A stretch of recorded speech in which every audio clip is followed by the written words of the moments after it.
Eu queria convidar você a abrir as Escrituras no livro de Atos, no capítulo 9, a partir do verso 32. Atos 9, a partir do verso 32. E eu queria dizer que essa mensagem ela é dedicada ao pessoal do grupo de benevolência, ao Rafael, ao Henrique, ao Everton, à Elisa, ao Igor. Essa mensagem nasceu para vocês. Atos 9, 32, diz assim: E aconteceu que, viajando Pedro por toda parte, chegou também aos santos que habitam em Lida. Ali encontrou um paralítico que se chamava Enéas e que estava prostrado numa cama fazia 8 anos. Então Pedro lhe afirmou: Enéas, Jesus Cristo cura-te. Levanta-te e arruma a tua cama. E ele se levantou no mesmo instante. E viram-no todos os que moravam em Lida e Sarona, os quais se converteram ao Senhor. Entre mentes havia em Jope uma discípula chamada Tabita, que em grego significava Dorcas, que se dedicava ao ministério de boas obras e ajuda financeira aos pobres. E aconteceu que naqueles dias ela ficou muito doente. Seu corpo foi banhado, doente e morreu. Seu corpo foi banhado e colocado num quarto, no andar superior da casa.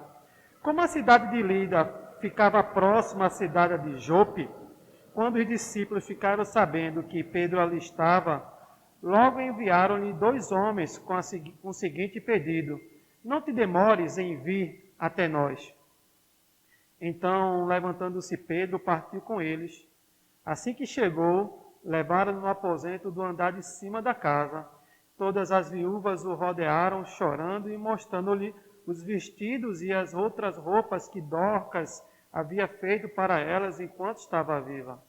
Pedro pediu que todos deixassem o quarto, em seguida se ajoelhou e orou.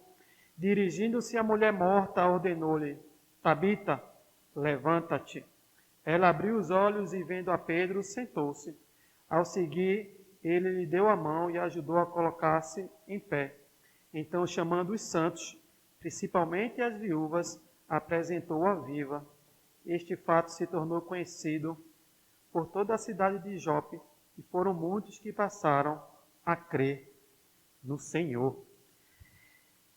História linda das Escrituras, da palavra do Senhor, e que eu desejo que nessa manhã essa Escritura batize o seu ser. Eu desejo que essa palavra possa transformar o seu coração, para que eu e você possamos entender o que é existir e se mover em Deus. Eu desejo que essa palavra ajude a sua consciência a ganhar musculatura espiritual, para que você consiga julgar o seu cotidiano, as dinâmicas do dia a dia, através dessa palavra. Eu oro a Deus para que essa palavra transforme o nosso ser, para que ela possa ser tão firme, tão real, ao ponto de ser o nosso chão, para que mesmo com a cabeça no alto, nós saibamos aonde estamos pisando. Eu desejo que essa palavra, a partir de hoje, seja lida em sua vida, através dos seus exemplos e das suas ações. E antes de prosseguir, eu queria lhe pedir mais um favor. Queria que você pudesse fechar os olhos, eu queria lhe convidar para orar.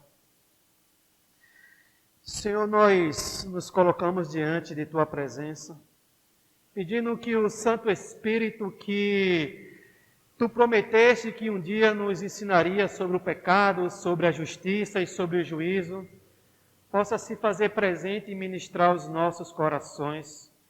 Eu te peço que a Tua palavra seja exposta e que Tu possa realizar a metanoia na mente do Teu povo, para que a palavra se desdobre e tenha fatos reais em nossas vidas, durante a nossa vida, Senhor. Eu quero te agradecer por esse momento, no nome de Jesus. Amém. Não sei se você já ouviu falar de um casal chamado Yara e Eduardo. Queria mostrar aqui para vocês. São muito famosos na internet. Yara e Eduardo, há 10 anos atrás, eles tomaram a decisão.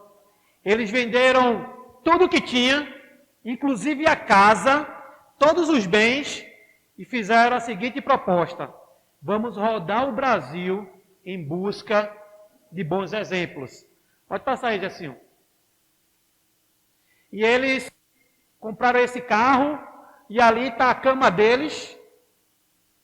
E essa aqui é a primeira expedição dos caçadores de bons exemplos que aconteceu de 2011 a 2015. Eles rodaram praticamente toda a federação, catalogando novos projetos, ideias e trabalho de pessoas que de alguma forma estavam abençoando a comunidade com a qual estavam inseridos. E eles escreveram um livro, esse livro aqui, Caçadores de Bons Exemplos, em busca de brasileiros que fazem a diferença. Conta a sua história, né? De 10 anos de fatos, de relatos de histórias inspiradoras que foram conhecendo durante as viagens e as dificuldades enfrentadas. Esse livro relata as coisas boas, mas também a dificuldade, não só deles, mas de todos os projetos que estão no Brasil. Pode passar, Jessinho. Nessa viagem eles conheceram alguns projetos. Foram 6.400 projetos que, de alguma maneira, abençoavam a comunidade onde aquela pessoa estava inseridos. E eu queria falar só de 2 agora, bem rapidinho, desses projetos que eu achei bastante interessante. Pode passar. O primeiro é o Renascer da Esperança. Pode passar. Essa é a Dona Roseli. Eu sou gari, pobre, não sabia nem ler nem escrever, fui vítima de violência doméstica, vivi em cárcere privada, fui mãe aos 12 anos e por muito tempo, quando era invisível, era tratada como lixo. Hoje represento para as crianças que acolhemos a esperança que existe uma saída e de quando acolhemos com amor a nossa história e de quem está ao nosso redor. Podemos mudar o mundo. Pode passar. Hoje a ONG Renascer da Esperança atende mais de 360 crianças, oferecendo escolar, oficinas extracurriculares e diversas atividades, né? Colhe fruto de um sonho que com muita dedicação e superação se tornou real. A outra. Esse é o Instituto Alguém. Pode passar, Jessinho. Essa aqui é Dona Ana Carolina Varela, diretora e fundadora do Instituto. O Instituto dela cuida para que crianças que tenham câncer possam ter os atendimentos devidos. Por exemplo, se uma pessoa tem aqui em Recife um câncer e aqui no estado não tem o tratamento ideal, é lei que o governo precisa prover esse tratamento, mesmo que seja em outro estado. Então, ela cuida desse tipo, o Instituto Alguém. Agora, como é que surgiu esse Instituto Alguém? Essa é a Ana Luísa. Essa era a filhinha da Ana Carolina, que aos 7 anos foi diagnosticada com um câncer raro e que veio a falecer em menos de 1 ano. E essa é uma história de transformação. Tudo isso que eu estou falando aqui, se você pesquisar no Instagram e redes sociais, você vai ver isso com muito mais detalhes. O testemunho dessa mãe que disse assim: eu poderia estar em depressão, eu poderia fazer da minha prateleira um estoque de antidepressivo. Mas ela disse assim: eu vi minha filha lutar. Eu tive o privilégio de lutar com minha filha durante em vida. Como é que depois da sua partida eu iria me entregar? E ela passou a fundar ela fundou esse instituto e passou a ajudar outras crianças que tinham a mesma dificuldade. E agora eu queria lhe fazer uma pergunta.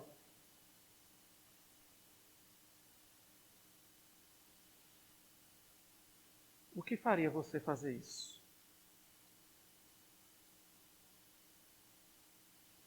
O que lhe colocaria numa situação de você transformar sua mente num momento de dor e passar a oferecer aquilo que você mais queria ter recebido.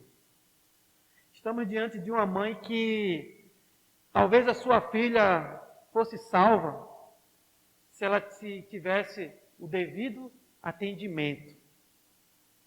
Mas ela não veio ter e veio a falecer. Minha questão é essa: qual é a sua agenda hoje? O que lhe tira do conforto da cama? O que lhe tira hoje do lugar mais perigoso do mundo? Um relato de um viajante, ele diz: eu conheci vários lugares no mundo, mas sabe qual é o mais perigoso? É o sofá da minha casa na frente do meu celular. O que tira você desse momento? O que é capaz de fazer você suar, de se negar, de se sacrificar e de tentar ajudar outras pessoas? Qual é? O que é que nos tira da cama? O que é que nos dá força toda segunda-feira? Essa é uma questão importante que devemos... Dona Roseli e Dona Ana Carolina eram pessoas normais como a gente, mas que em determinado momento resolveram olhar para o seu sofrimento e resolveram que elas podiam fazer algo por alguém e que de tabela iria fazer bem a elas mesmas. E podemos ver, queridos, tão diferente a diferença que elas fizeram na vida de outras pessoas. Por isso o tema dessa mensagem é: procura gente simples para fazer a diferença nos locais que você estiver. E eu queria voltar para o texto bíblico. Nós estamos falando do livro de Atos, escrito pelo médico amado, irmão e discípulo do apóstolo Paulo. Eu falo do nosso brother Lucas, cujo nome significa luminoso, inspiração para o nome do meu filho, né? O Evangelho de Lucas e o livro de Atos, a princípio, eram um só livro. No processo do cânon, eles foram divididos. O livro do Atos, ele foi escrito para dar certeza e confirmação a Teófilo, para que Teófilo soubesse e fosse confirmado naquilo que ele estava sendo instruído. De Atos, ele é agente da igreja, ele conta os primeiros anos de vida da igreja, como a igreja cresceu, quais foram os fatos relevantes, quais foram as principais pessoas que estavam ali envolvidas na propagação do Evangelho. É um livro que fala muito sobre milagres e manifestações extraordinárias da parte de Deus, usando os apóstolos naquele período. E é dessa forma que percebemos a mensagem do Evangelho saindo de Jerusalém e ganhando o mundo. E nós podemos ver claramente que do capítulo 1 ao capítulo 7, o Evangelho sai de Jerusalém e percorre toda a região da Judéia. No capítulo 8, nós vamos ver Filipe chegando em Samaria e pregando já para um etíope que provavelmente já foi o primeiro missionário na Etiópia. Nós vemos no capítulo 9 o Evangelho chegando em Damasco. Paulo, na época Saulo, sai para perseguir a igreja, se converte naquele momento e ali o Evangelho já é pregado em Damasco. E aí nós vamos ver também no capítulo 10, o Evangelho chega a Cesareia Marítima, através da conversão de Cornélios, via revelação tanto para Cornélios, tanto para Pedro. E aí nós vamos ver no capítulo 11, o Evangelho chega em Antioquia, terceira maior cidade do mundo, uma igreja que seria uma igreja base para que Paulo pudesse fazer as viagens missionárias. E aí nós vamos ver também no capítulo 13 e no capítulo 14, a primeira viagem missionária de Paulo na região da Galácia. E aí a gente vai para o capítulo 16, 17 e 18, segunda viagem missionária de Paulo, agora na região da Macedônia e da Acaia, é onde ele chega na cidade de Filipos. E o evangelho está sendo pregado. E aí também nós vamos agora para o capítulo 21 ao 26, onde fala da primeira prisão de Paulo e da sua transferência para Cesareia. Ali Paulo passa 2 anos sendo acusado injustamente.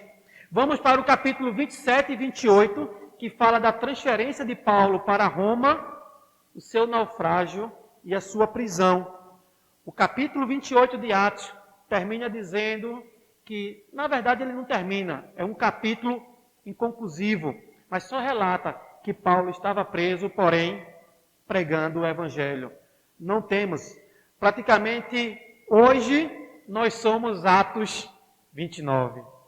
O livro de Atos, ele não fala de alguns pontos muito importantes, como o incêndio que aconteceu de Roma, a grande perseguição que se deu ao cristão, o martírio de Pedro, que pela tradição diz que ele foi crucificado de cabeça para baixo, a segunda prisão de Paulo, o julgamento de Paulo e a sua decapitação ainda em 64. Então, ou seja, Atos deixa em aberto, porque a igreja até hoje está viva. E essa igreja está aqui hoje. Essa igreja se reúne aqui hoje. Então, conhecendo o contexto do livro de Atos, eu quero lhe convidar agora para a gente ir para o contexto bucólico da Jope daquele momento. Aquela cidade campestre que o texto fala.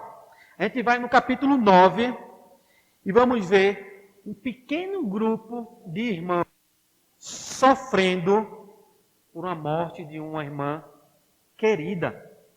O texto fala que há comoção porque Docas adoeceu e faleceu. Jope é uma cidade bastante conhecida. É dessa cidade que Jonas, quando recebe o chamado do Senhor, ele tenta fugir, entra no barco lá e termina que ele é jogado e o peixe engole ele. Jope fica mais ou menos a 55 quilômetros de Jerusalém, e ela hoje tem outro nome, e é como dizer assim, uma cidade satélite de Tel Aviv atual.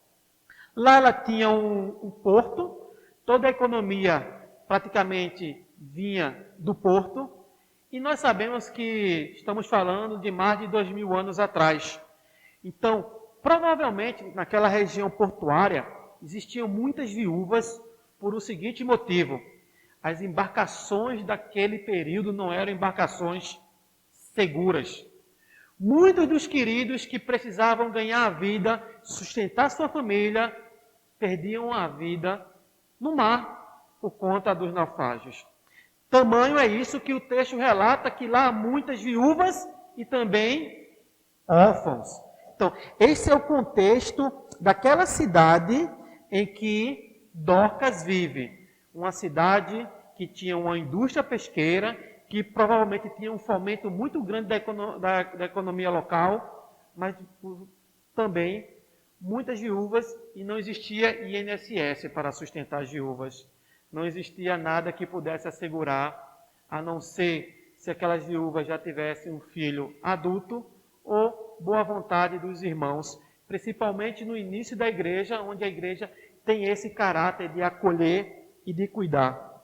Bom, naqueles dias, essa pessoa doce, fraterna, que se esforçava em boas obras, que cuidava dos pobres, que cuidava dos órfãos, que cuidava da viúva, adoece.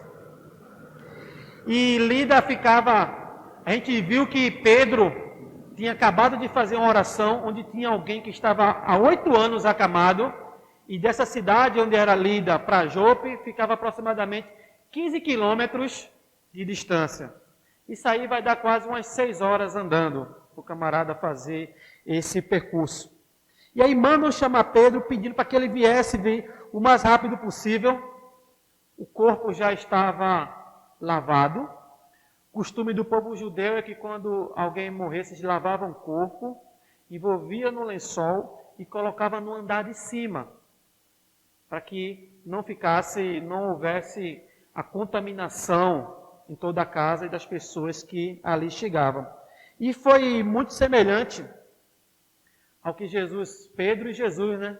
A gente vê que Jesus fez um milagre semelhante a esse, ressuscitando uma menina que já havia morrido. E Pedro faz uma oração. Tabita, levanta-te. Houve uma manifestação do poder de Deus e a ressurreição acontece. Então Pedro devolve aquela que era o motivo da tristeza à sua comunidade. Diz assim, aqui está ela. Mas é interessante que Dorcas seria uma atriz coadjuvante. A perícope que nós lemos, ela começa a falar sobre Pedro. Ela relata 2 milagres de Pedro. A cura do rapaz que estava acamado e a ressurreição de Dorcas. Não há mais nenhuma referência a Dorcas. Dorcas passaria anônima. Seria a atriz coadjuvante, que ganha, na minha opinião, ganharia um prêmio aqui e reconhecimento a ela. E o texto diz que Dorcas era uma discípula de Jesus. Quem sabe Dorcas não seria uma daquelas mulheres que em Jerusalém estavam presentes, andando com Jesus e assistia a Jesus com seu bem. Lembra que Jesus era mantido em grande parte pelas ofertas das mulheres. As mulheres de sua importância no ministério de Jesus. E essa daqui é a única mulher que nominalmente é reconhecida como discípula de Cristo. Mas qual era a abrangência de Dorcas? O que é que ela fazia de tão importante ao ponto de gerar tanta comoção naquela comunidade? Qual era a diferença de Dorcas na comunidade local que ela estava inserida? Sobre isso que eu quero falar. Qual era a sua musculatura espiritual? Qual a sua capacidade de influenciar? Queridos, a verdade é que ela não consta na lista de nenhuma grande pessoa. Dorcas não está naquela lista lá de Hebreus 11, de heróis da fé. Mas eu vejo em Dorcas uma pessoa tão relevante, que fez tantas coisas por pessoas esquecidas e jogada à margem da sociedade. E eu sempre faço uma indagação ao meu filho. Meu filho não está aqui hoje, está doente. Eu digo assim para ele: se a comunidade que você está inserido não sente a sua falta e não pode contar com você, o Espírito do Evangelho não está em você, porque você não discerniu o que é corpo. Nós estamos diante de um caso de uma irmã que a igreja sentiu a sua falta. Alguns irmãos choraram, porque Dorcas não estava mais no meio delas. E parece que Dorcas é o contraponto dessa geração contemporânea, dessa geração pós-modernista, dessa geração multiculturalista, dessa geração influenciadas por ideologias. E quando chega no canto já pergunta: cadê a senha do Wi-Fi? Porque precisa estar no lugar mais cômodo do mundo, que na minha opinião, o do mais perigoso atualmente. Muitos não entenderam o espírito de sacrifício, o espírito de estar presente na vida do outro. Gente ainda que não discerniu o seu papel no corpo. Gente ainda que, embora esteja dentro de comunidade, ainda não entendeu a diferença de função institucional e dom e vocação. Eu posso ser eleito presbítero dessa igreja e passar 2 anos, mas isso não é a minha vocação. Isso não é o meu dom. Isso é a minha função dentro dessa comunidade. O meu dom é aquilo que eu faço aonde eu estiver. São aquilo que eu entendo, entre atos e palavras que eu devo fazer, seja onde for, em qualquer lugar, no ambiente religioso ou não. Seja no calçadão de uma praia, ou seja na beira de um mar, na beira da estrada. Isso vai ser dom, porque o dom toma conta da minha existência. Eu entendo que Deus me chamou para alguma coisa. Eu entendo que Deus me deu uma missão para algo. E isso vai ter desdobramento. Isso é a diferença de dom e de função. Ah, mas quanto tem gente ainda, querido, sonhando com a função na igreja. Ah, se eu for ministro de louvor, eu vou cantar melhor. Ah, se eu for diácono. Ah, se eu for presbítero. Ah, se eu for isso. Ah, se eu for aquilo. Eu preciso vir aqui e alguém tem que me dizer o que eu sou. Porque a pessoa ainda não discerniu em si o dom que Deus a deu. Deus deu um dom a todos vocês. Gosto muito da música do Armando Filho que diz assim: não há inúteis na casa do Pai. Então tem gente que... Eu achei muito interessante que no primeiro milagre, quando Pedro faz a oração e Enéas levanta, a Bíblia fala que Enéas arrumou a cama, né? Enéas, deixa eu ler aqui. Levanta-te e arruma a tua cama. Eu acho que Jordan Peterson teve essa inspiração, quando ele confronta as pessoas que, embutidas de alguma ideologia, dizem assim: vamos mudar o mundo! E vai mudar o mundo. Mas o camarada acordou e não arrumou nem a cama. Quem arrumou a cama foi a mãe e foi o pai. Precisamos começar arrumando a nossa cama. Precisamos começar colocando em ordem o nosso mundo interior, sabendo qual é o nosso dom, qual é a nossa vocação, para que os frutos, os desdobramentos, venham de forma natural, saudável no reino de Deus. Dorcas era uma pessoa que gostava do cheiro de gente. A teologia de Dorcas abraçava pessoas, acolhia pessoas, tratava de pessoas.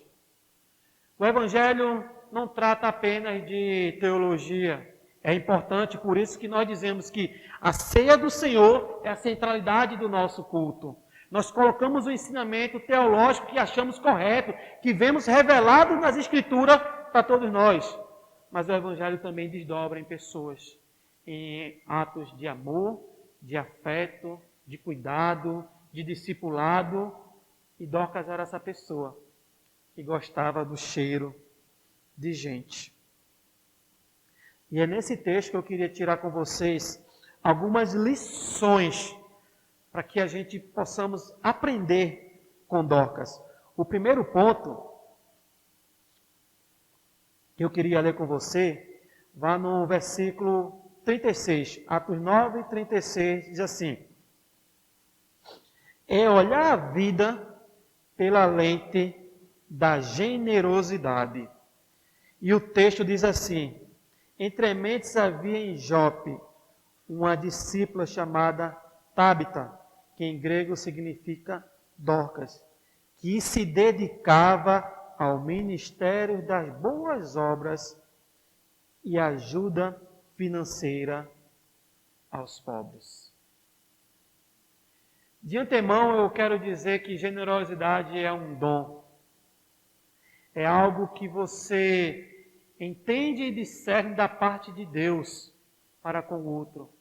Generosidade é você dar aquilo que muitas vezes você sabe que vai faltar, sem esperar nada em troca, nem querer holofotes por tal ação. Isso vai de encontro, em paradoxo, ao comportamento dos fariseus. Lembra que os fariseus tinham um comportamento que quando eles iam dar esmola, quando eles iam ofertar, eles pediam para que tocasse as trombetas. Espera aí, toque as trombetas que agora o fariseu vai ofertar. Já a generosidade, ela acontece em segredo. Ela é quando a pessoa entende que tem que se doar aquilo que tem, seja material, seja em trabalho, seja em tempo, para a vida dos outros. Generosidade é a capacidade de partilhar qualquer interesse, qualquer coisa que possa ser útil. E se você quiser aprender mais sobre generosidade, sobre a história da igreja e sobre as pessoas como ser generosas, eu convido vocês a anotarem aí 2 Coríntios, capítulo 8 e capítulo 9. Vejam esses dois capítulos e vocês vão ver um relato enorme do que é generosidade, e eu vou ler um pequeno trecho do que é generosidade. 2 Coríntios capítulo 8, diz assim: agora, irmãos, desejos que tenhais pleno conhecimento da graça que Deus concedeu às igrejas da Macedônia. No meio de severa tribulação, a grande alegria e a extrema pobreza deles transbordaram em rica generosidade. Porquanto posso dar testemunho que contribuíram de livre vontade na medida de seus bens e até acima disso, pois nos solicitaram com muita insistência o privilégio de participar da assistência em favor dos santos. E não simplesmente o fizeram o que esperavam, mas primeiramente deram a si mesmo no Senhor e a nós pela vontade de Deus. Paulo estava fazendo uma coleta para levar para as pessoas que estavam necessitadas. E a igreja que mais ofertou era a igreja mais pobre daquele momento. E Paulo reconhece que aqueles irmãos tiraram da sua pobreza para gerar grande riqueza para outros. Então, o primeiro ponto que nós precisamos discernir, que Dorcas olhava a vida, era pela via da generosidade. E essa generosidade, ela não visa recompensa, ela não quer para si reconhecimento, ela não quer holofote. Dorcas olha para aquela realidade, daquela comunidade e diz: eu preciso fazer algo diferente. É impossível olhar para uma comunidade que tem suas necessidades, pessoas passando necessidade, pessoas passando fome, pessoas que não tinham quem cuidasse, e ser indiferente à dor daquelas viúvas. Porque, como eu falei no texto, na mensagem anterior sobre a mulher pecadora, se as viúvas não tivessem quem cuidasse delas, o desdobramento, a consequência, seriam que essas mulheres iriam se prostituir em busca do seu alimento, em busca daquilo que precisava. Dorcas é reconhecida como discípula de Jesus por suas ações. Dorcas costurava roupa. Dorcas ia lá e fazia aquilo para as irmãs. E quem sabe aqui não tem gente disposta a cuidar dos irmãos, daqueles que adoecem? Quem sabe um dia, João, se adoecer, vá lá em casa passar minha roupa, por favor. Quem sabe a gente não vai na casa de outra pessoa arrumar a casa dos irmãos. Eu conheço o testemunho de pessoas que adoeceram e a igreja foi lá e lavava, varria a casa, passava pano, cozinhava, se fez presente na dor dos irmãos. Quem sabe essas não são pessoas aqui que tenham essa vocação e essa disponibilidade para fazer isso. Tudo isso tem a ver com generosidade. Dorcas entregou seus dons. E vou novamente repetir, ela entregou seus dons, porque naquele momento não havia igreja institucional. Dorcas não tinha nenhuma função na comunidade. Ela só tinha quem ela era, quem ela se enxergava e o que ela queria fazer. E vou lhe dizer mais uma vez, você não precisa de mais ninguém, a não ser do Cristo que habita em você, para fazer a diferença que você quer nesse mundo. Você não precisa que você venha aqui e eu dizer agora, eita, receba que agora você vai fazer e acontecer, dar uma cambalhota. Não. Você precisa só se discernir em Deus. Qual é o seu dom, qual é a sua vocação que Deus lhe deu. E eu sei que quando nós falamos de generosidade, tem muita gente aqui por conta de pastores canalhas que extorquiram o povo, que escravizaram o povo, decidiram ir para o outro extremo. Enquanto alguns foram sugados, aí ele agora faz, agora não sai mais nada. E nós estamos numa comunidade que decidimos até nem falar sobre dízimos e ofertas, para estimular a generosidade, para que o que vir possa vir do seu coração, do seu discernimento, da sua alegria, de você se olhar salvo, reconectado por Cristo, que você possa saber que esse mundo aqui é só uma pequena fasezinha e que o maior investimento que você faz é sempre no reino. É nesse espírito de liberdade no Evangelho que eu quero encorajar você. Participe, seja generoso, se doe mais do que o dinheiro que você tem. Doe o seu coração, doe o seu amor, doe o seu tempo, doe a sua energia. Pois foi isso que Dorcas fez. Esse é o primeiro ponto que podemos aprender com Dorcas. O segundo ponto que eu queria destacar aqui, que foi vivido por Dorcas, está no verso 38. O segundo ponto é o seguinte: viva de um modo relevante no Evangelho, que você faça diferença na sua comunidade. Verso 38. Como a cidade de Lida ficava próxima a Jope, quando os discípulos ficaram sabendo que Pedro estava logo ali, enviaram 2 homens com o seguinte pedido: não te demores em vir até nós. O texto fala que os irmãos enviaram 2 pessoas para irem buscar o apóstolo Pedro com o seguinte pedido: não te demores, venha logo até nós. E alguns historiadores ainda divergem se aquelas pessoas foram buscar consolo ou foram buscar o milagre de Deus para a vida daquela comunidade. Eu acredito que eles foram buscar o milagre, porque Pedro já tinha acabado de fazer uma oração, onde uma pessoa que estava há 8 anos acamada. Mas qual era o motivo do choro? Qual era o motivo do desespero dos irmãos que precisaram mandar chamar um apóstolo que estava a 16 quilômetros de distância? Qual era o motivo que fez aquelas pessoas sofrerem? Qual era o motivo daquelas pessoas chorarem? Era a perda de Dorcas. Aquelas pessoas sabiam da relevância de Dorcas. Aquelas pessoas sabiam que quem fez a diferença no cuidado um com os outros foi Dorcas.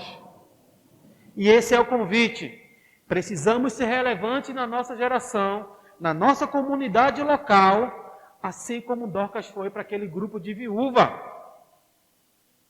Eu tenho certeza que hoje nós já temos pessoas em nosso meio de que, se por algum motivo eles deixarem de fazer aquilo que eles fazem, nós vamos sentir falta.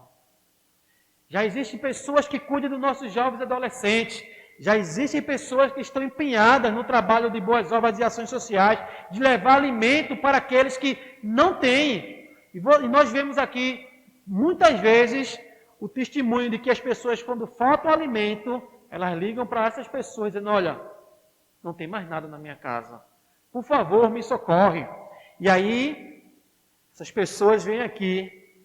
E se existe uma coisa que habita o coração daqueles que estão no ministério de ação social, de benevolência, que cuidam um dos outros, é o senso de urgência. Quem tem fome não pode esperar. Quem está precisando não consegue esperar. Vocês vão ver, se vocês tiverem a graça de ler esse livro, de aprender isso aqui, vocês vão ver que uma das coisas que move essas pessoas é o senso de urgência. Nós não podemos deixar os nossos irmãos em falta. Nós não podemos deixar a gente sofrendo. Precisamos ser relevantes como Dorcas foi relevante. Ao ponto das pessoas mostrarem para Pedro: olha o que Dorcas fazia aqui em nosso meio. Pedro, quando chega, imagina, Pedro chegando e as viúvas iam para cima dele: está aqui, ó. Ela costurava para a gente, ela fazia túnicas. E agora, quem vai fazer isso? Quem vai cuidar da gente? Tamanha é a relevância de Dorcas para aquela comunidade. Pedro, talvez eu imagino que as viúvas dizem assim: Pedro, nós não queremos perder Dorcas. nos ajuda. Ela é preciosa aos nossos olhos. Precisamos ser igreja para o de dentro e o de fora.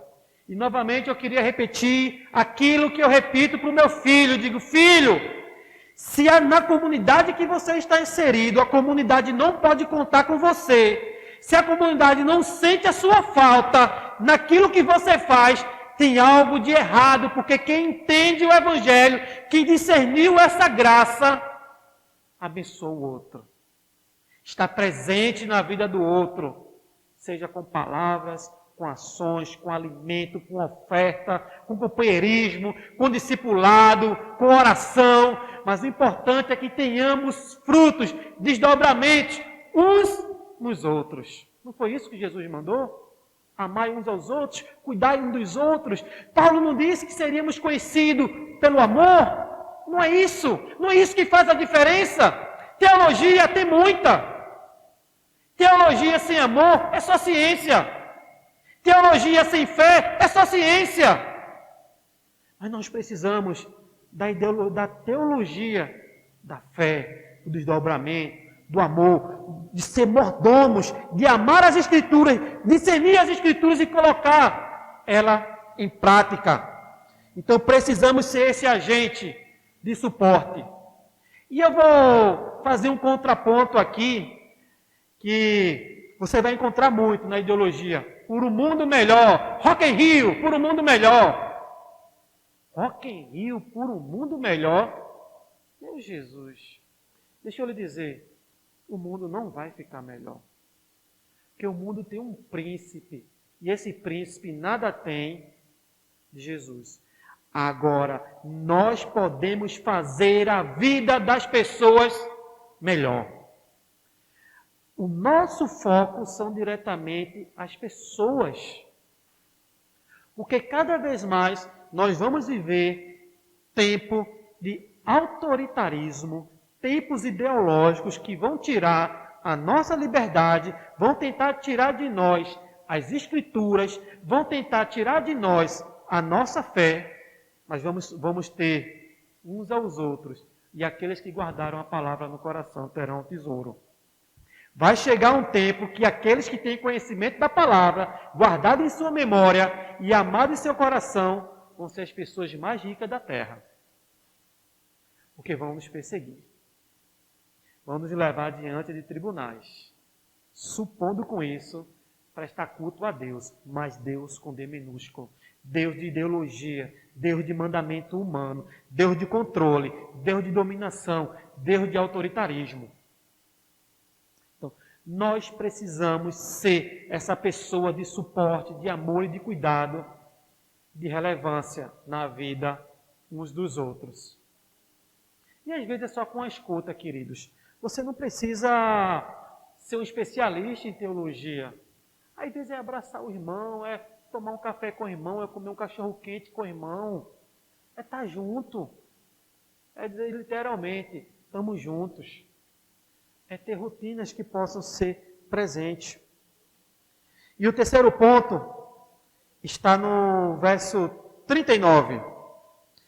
Então, levantando-se Pedro, partiu com eles, que chegou e levaram ao aposento do andar de cima. Todas as viúvas rodearam, chorando e mostrando-lhe os vestidos e outras roupas que Dorcas havia feito para elas, enquanto estava viva. Esse versículo eu queria dividir ele em duas partes muito rápida. Na primeira parte nós vamos aprender com Pedro. Diz assim: então, levantando-se Pedro, partiu com eles. Pedro foi alguém disponível para fazer o bem, para levar a mensagem do Evangelho.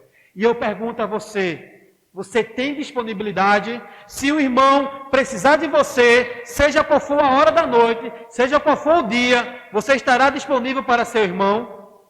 Eu aprendi uma coisa com um grande pastor, o pastor Tenor, que precisamos ter 3 características para servir bem na nossa comunidade. Precisamos ser fiel a Deus, precisamos amar a Deus acima de todas as coisas, precisamos ser capazes, precisamos entender a mensagem, levar a mensagem, precisamos ser capazes de desdobrar, mas precisamos também ser disponíveis. Você pode ter os dois, mas se você não tiver a disponibilidade de abençoar seu irmão, de servir a sua comunidade, não fez nada. Você não teve disponibilidade, você não se fez presente. E olha que esse presente hoje está mais fácil, porque nós temos várias vias de comunicação. Imagina aqui que nesse período aqui, a via de comunicação era Expresso Canelinha. Quem mais andou nesse mundo foi Paulo. Paulo andou muito em suas viagens missionárias. Então, Pedro está disponível para atender e fazer a obra do Evangelho. Eu tenho um amigo, Pastor Paulo, eu nunca vi alguém tão disponível para os irmãos. Dezenas de vezes eu já vi ele sair a pé da sua casa. Ele morava na Chico Mendes, que é uma comunidade, e a sua comunidade era ali, Vila Cardeal, Caçote. Diversas vezes Paulo saía 3 horas da manhã a pé, porque ele não tem carro. E a mulher reclamando, meu filho, é perigoso. Mas ele dizia, tem alguém precisando de mim. Eu vou lá porque senão fulano vai se matar. Eu vou lá porque senão vai acontecer alguma coisa. Então precisamos aprender com Pedro, é que devemos estar disponíveis para fazer e levar a mensagem do Evangelho. E a segunda parte do versículo foi aquilo que eu já falei. Todas as viúvas mostravam a obra das mãos de Dorcas. Você não precisa me responder, e eu vou me sentar também agora nesse banco. Quais são as obras que você pode mostrar nesse momento? Quais as obras estão nas suas mãos que você pode mostrar em acolhimento ao próximo, em serviço ao reino? É preciso meditar, é preciso que cada um olhe para si e veja o que tem na mão de vocês, o que tem na minha mão, que eu possa mostrar a Deus. Está aqui. É aquilo que Tiago vai fazer, que a fé sem obras é morta. A fé precisa ter esse desdobramento na vida dos outros. Viver dessa forma, querido, muda a mente. Veja o testemunho da Yara, dos caçadores de bons exemplos. Parece coisa que é pequena, mas ela disse que mudou tanto a mente que o marido dela brincou que Yara usava brincos que iam quase no ombro. Daqui a pouco o brinco foi diminuindo, e ela raramente hoje usa brinco. Ela tinha um guarda-roupa de 8 portas na sua casa. Hoje, o guarda-roupa dela, acho que era desse tamanho aqui, ó, no banco do carro. Agora não, ela já está com um carro maior, já está com um motorhome. Mas se você ver os primeiros vídeos, era isso aí. Então, quando nós começamos a estar presente na vida, na dor, na perda, do sofrimento das pessoas, a nossa mente muda. Nós também vamos aprendendo e discernimos que tem muita coisa que nós damos valor, mas que no final das contas precisam ser consideradas perdas por amor a Cristo, precisam ser transformadas, como Paulo diz, em esterco. Porque quando você vê e começa a doar amor a outras pessoas, você vai ver que você carrega uma mala enorme de coisas supérfluas e que você pode ser mais essencial, que você pode ter coisas que sejam mais nutritivas, coisas que sejam mais assertivas, porque vemos que outras pessoas conseguem ser felizes, viver bem, com menos do que nós temos. Isso é uma lição que devemos aprender em nossas vidas. E deixa eu dizer uma coisa, no meu trabalho, eu sou supervisor de PCP. Eu sou o cara que usa de planejamento e controle de produção. Eu faço planejamento. Eu tenho a responsabilidade de planejar, por exemplo, eu era PCP de uma linha de refrigerante. Eu tinha que planejar que naquele momento eu teria tampa, a garrafa, o rótulo, o açúcar, o líquido, a linha disponível para que tudo convergisse naquele momento para que aquela produção pudesse acontecer. E isso é importante se planejar. E sei que nós estamos aqui como igreja se planejando. Mas se nós esperarmos o dinheiro chegar, sabe quando a gente vai fazer algo acontecer? Nunca. Se a gente esperar o momento ideal, sabe quando a gente vai sair do canto? Nunca. Se a gente esperar a melhor circunstância para fazer o bem, sabe quando isso vai acontecer? Nunca. Por isso eu queria dar uma palavra para todos vocês agora, e para mim também. Devemos tomar uma decisão. Devemos se preparar para o agora. Devemos fazer o que está em nossas mãos e pedir que Deus alargue. Pedimos para que Deus possa prover, nos guiar. Mas primeiro nós colocamos o pé no caminho. Porque a mensagem do Evangelho é a priori. Não é a posteriori. Olha, se tem uma palavra que eu posso considerar uma palavra de magia negra, é quando um crente diz para o outro assim: Deus tem isso, tem uma promessa para tu, tem uma obra para fazer. Mas sabe o que o cara entende? Que Deus tem um mapa da mina já traçado, que é só eu fazer isso aqui, ó. Aqui um emprego, aqui uma varoa, aqui isso. Deixa eu lhe dizer, isso é mentira.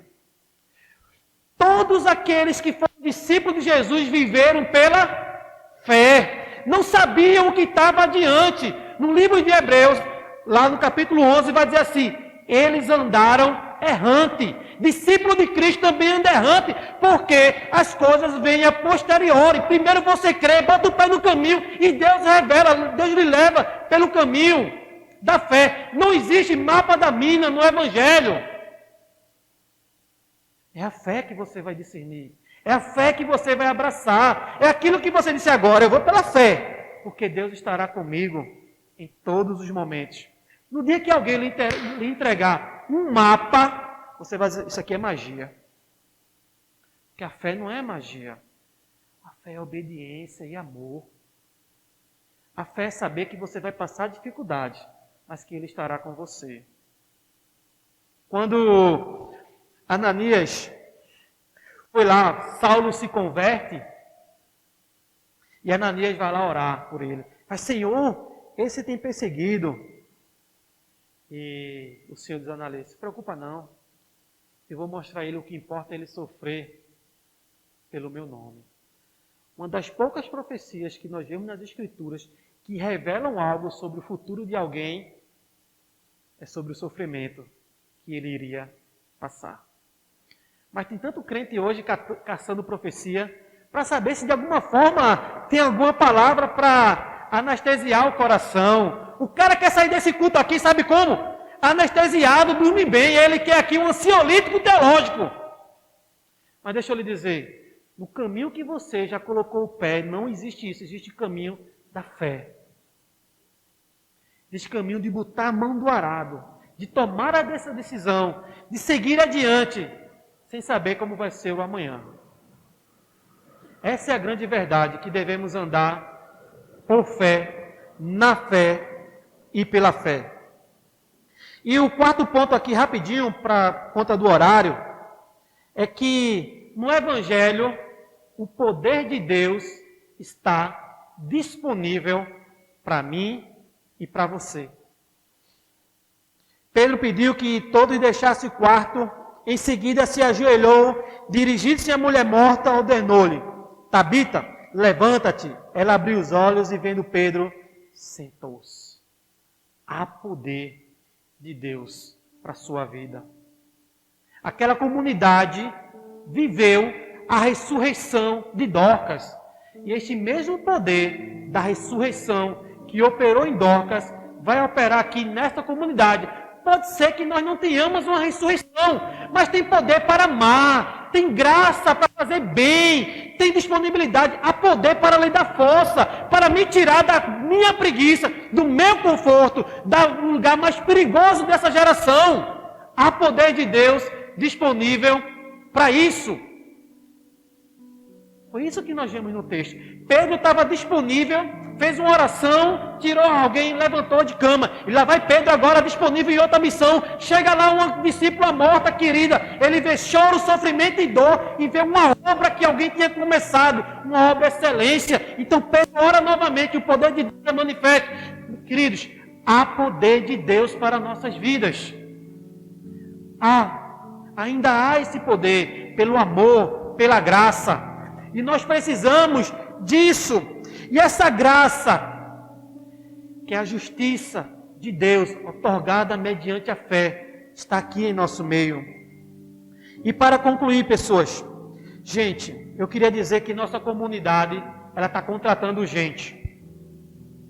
Nós estamos precisando de gente, a você que me ouve. E eu queria ler aqui o currículo. Algumas coisas que são características das pessoas que nós estamos precisando aqui. E aí, se você tiver numa dessa, pode levantar a mão e viver nessa comunidade. A primeira pessoa é que precisamos de gente desapegada de bens e status para ser generosa. Precisamos de voluntário, de gente boa, de gente sem frescuras. Procuramos gente vocacionada para se doar. Procuramos gente humilde. Procuramos gente com talento e vocação para fazer o bem.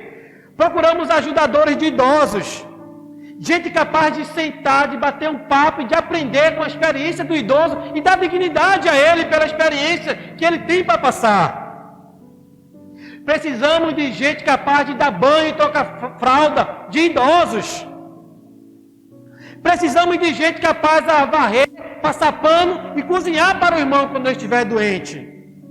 Nós precisamos de professores dispostos a acolher e cuidar de crianças pobres. Estamos em busca de pregadores. Essa comunidade precisa de pregadores, mas que anunciem a verdade com as suas vidas. Que não precisem de púlpito, que não precisem de função institucional. Precisamos desses pregadores. Precisamos de gente com capacidade de sofrer pelo outro. Precisamos de lavadores de pés, de abraçadores profissionais. Essa comunidade precisa de gente assim. Procuramos gente carinhosa, gente capaz de dar carinho a todo tipo de gente que encontrar na rua, de abraçar, de beijar. Queremos ouvir poetas que declamem versos de esperanças, de pintores que nos encham os olhos com as suas cores vivas, pelo seu modo de viver. Procuramos abraçadores e beijadores por amor do reino. Procuramos de gente que se satisfaça com o breve sorriso de uma criança. E tudo isso com um sentimento de urgência, porque a necessidade do outro não pode esperar. E o salário? Um punhado de graça para a sua vida, porque a graça é o bastante para você, querido. E que Deus lhe abençoe. Que você tenha um ótimo domingo. Gaste tempo com quem você ama. E que nós possamos aprender com Dorcas. E que essa perícope possa ficar marcada em nossas vidas. Eu queria lhe convidar para ficar de pé nesse momento, para juntos fazermos oração. Queria chamar o presbítero Jefferson.